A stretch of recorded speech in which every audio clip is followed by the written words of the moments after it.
Thank you very much जी। बिस्मिल्लाहिर्रहमानिर्रहीम।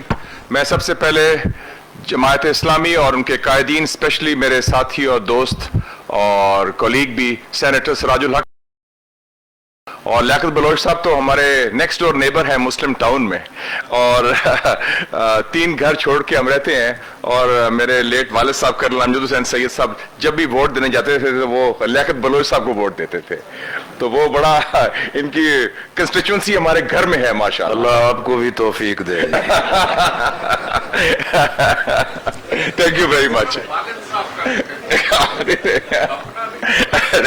मैंने कहा फैक्चुअली बात सही हो तो डॉक्टर खालिद साहब आपने और तुराबी साहब और एक खातून भी शमीम शॉल साहिबा मौजूद है जो मुजाहिदा है कश्मीर की, नज़ीर शॉल साहिबा की हैं, नज़ीर शॉल साहब की एहलिया भी हैं, और हमीद गुल साहब के साहबजादे भी हैं और दोस्त भी हैं, तो मोस्ट वेलकम। मैं लंबी बात नहीं करूंगा, ठक ठक ठक बात करेंगे what is to be done. Speaker साहब मौजूद है, असद कैसर साहब, इनकी भी बड़ी कंट्रीब्यूशन है, इन पर दबाव बड़ा होता है लेकिन ये फिर भी सरकारी सच नहीं बोलते, कोशिश करते हैं कलमा हक कहेंगे, सवाबी के हैं और मैं अभी भी जान है अभी तक, तो इंशाल्लाह। और राजा जफरुल हक साहब तो हमारे सबके लीडर हैं, मोतबर आलम इस्लामी के हैं, इस्लामिक उम्मा के हैं, और राजा परवेज अशरफ साहब एक दबंग राजपूत भी हैं और एक अच्छे लीडर भी हैं जुल्फिकार अली भुट्टो की पार्टी के, और आई सी फरतुल्लाह बाबर साहब also, and I also see ambassador Abdul Basit साहब आते हैं।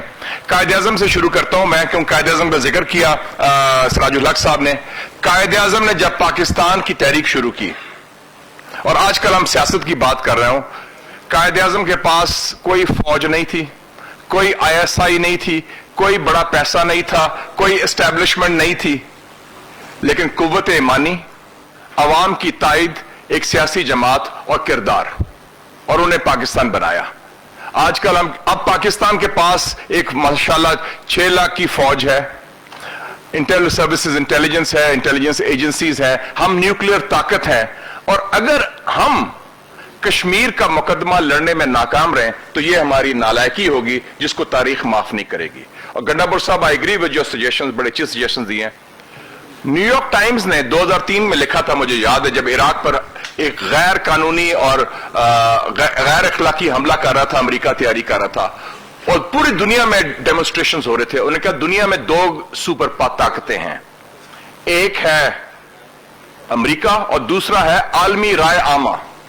तो राय आमा की कितनी अहमियत होती है, पूरी दुनिया में डेमोन्स्ट्रेशंस हुए, ठीक है, हमला भी किया, लेकिन अमेरिका का जवाल इराक की जंग से 2003 से शुरू हुआ है। That's the beginning of the end of the American empire, जो अब आपके सामने। खारजा अमूर कमेटी का सिराजुल हक साहब हमारे मोहतरम मेंबर भी हैं, उसमें मैंने स्पेशल मीटिंग बुलाई 3 घंटे, और फॉरेन मिनिस्टर साहब मखदूम शाह महमूद कुरैशी साहब खुद तशरीफ लाए। हमारा एक पॉइंट एजेंडा था कश्मीर, और कश्मीर में इंसानी हकूक, और कश्मीर के हवाले से जो बात डॉक्टर खालिद साहब ने की है, ये जो है काउंटर रोड मैप, और जो बात डॉक्टर गंडापुर साहब ने आपने की है, क्या करना चाहिए, क्योंकि एपेक्स कश्मीर कमेटी बनी थी अगस्त 2019 में जब मोदी ने कब्जा किया, उसमें ऑपोजिशन के 3 मेंबर्स थे, सिराजुल हक साहब, नवीद कमर साहब पीपल्स पार्टी से, और मैं, और उसमें फॉरेन मिनिस्टर साहब, law minister, chairman Kashmir committee, DG ISI, DG ISPR, DG MO सब थे, और हमने उसमें पूरा ताउन भी किया। तो अभी तक हमारे पास एक जानदार वाज़े हिकमत अमली हिंदुस्तान के बारे में नहीं है, और कश्मीर के हवाले से, और वो जरूरी है इस वक्त, क्योंकि नए हकायक आ चुके हैं। और क्या नए हकायक हैं? 26 जनवरी पिछले हफ्ते दुनिया में नहीं, मकबूजा कश्मीर में नहीं, हिंदुस्तान के अंदर हिंदुस्तान का यौम जमहूरिया ब्लैक डे मनाया गया। खालिस्तान जिंदाबाद, पाकिस्तान जिंदाबाद के नारे 26 जनवरी को दिल्ली में हो रहे थे, और लाल किला पर झंडा क्या था, वो उनका जो निशान साहिब है, जो सिखों का खास झंडा है, वो उन्होंने किया था। ये हिंदुस्तान तकसीम हो चुका है, और जैसे अरुंधति रॉय ने लिखा था न्यूयॉर्क टाइम्स में, RSS is the state today in India. RSS रियासत है, और an architecture of fascism is being erected in India today. एक फैशिज्म का एक बुनियाद रखी जा रही है। तो हिंदुस्तान के अंदर जो ट्रांसफॉर्मेशन आ रही है, ये मोदी کا جو فاشزم ہے اور جو قبضہ ہے کشمیر پر اور پاکستان دشمنی وہ ایک ہے, کیونکہ ہندوتوا جو ہے ایک بدبودار نظریہ کی عکاسی کرتا ہے جس کی سب سے پہلے پہچان قائد اعظم محمد علی جناح نے 80 سال پہلے کی تھی کہ ان لوگوں کے ساتھ ہمارا گزارا نہیں, اور اسی لیے پاکستان بنا تھا. تو اس حوالے سے ہمیں کیا کرنا چاہیے؟ اب China has become a party to the Kashmir dispute. 2 clashes چین کے اور ہندوستان کے ہوئے ہیں پچھلے 6 مہینے میں. مئی 2020 میں ہوا لداخ میں, جس میں ہندوستان کو بہت رڑغا ملا, اور ابھی 20 جنوری 2021 کو ایک اور کلیش ہوا ہے. تو یہ China is a party to that. تو میری تجویز یہ ہوگی, اور مودی پہلی دفعہ اس خطے میں آئسولیٹڈ ہے. پاکستان سے ان کی لڑائی ہے, چین سے لڑائی ہے, نیپال سے لڑائی ہے, نیپال نے بھی نقشہ تبدیل کیا ہے اپنا, اور بنگلہ دیش سے بھی پہلی دفعہ سرد مہری ہوئی ہے ہندوستان کی, اور ہمارے سے ان کی تعلقات بہتر ہو رہے ہیں. ہمیں کیا کرنا چاہیے؟ میری سجیشن ہوگی, راجہ ظفر اللہ صاحب موجود ہیں, راجہ پرویز اشرف صاحب اور سینیٹر سراج الحق صاحب اور لیاقت بلوچ صاحب بھی, میں کہوں گا کہ ایک پولیٹیکل پارٹیز کی طرف سے joint political parties task force بنائیں آن کشمیر, اور وہ اب آن گوئنگ ہو.